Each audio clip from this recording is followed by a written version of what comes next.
Hindi pwedeng hanggang dito lang ako. Ikaw ba? Ano bang pangarap mong maging?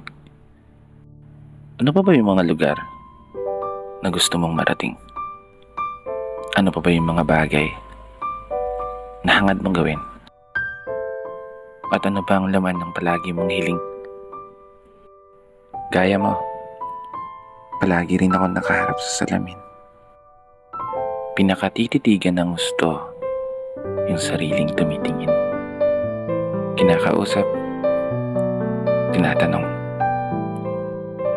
Sinisilip ang aking galing. Baka sakaling biglang magising. Yung ako na gusto kong maging.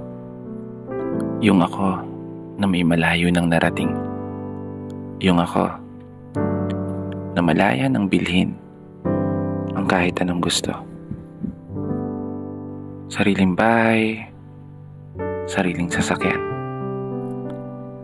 sariling negosyo. Isang ako sa katauhan ng isang tagumpay na tao. Isang ako na tumama sa loto. Hindi naman tumataya. Para seryoso. Ang sarap siguro ng buhay natin, no?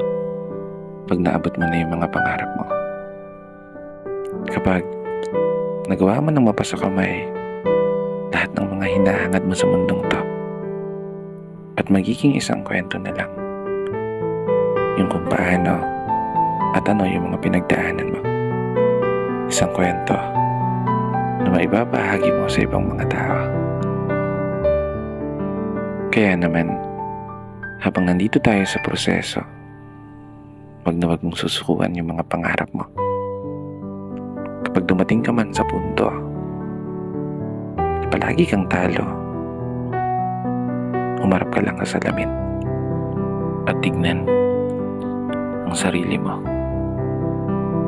at subukan mong tanungin, hanggang dito na lang ba ako? At kapag biglang sumagot yan, tumakbo ka na. Hindi, seryoso na. Ika nga nila, ang pagsuko ay para lamang sa mga mahihinang nilalang. Kinaya nga ng iba. Kaya panigurado, kaya mo yan. Magtatagumpay ka.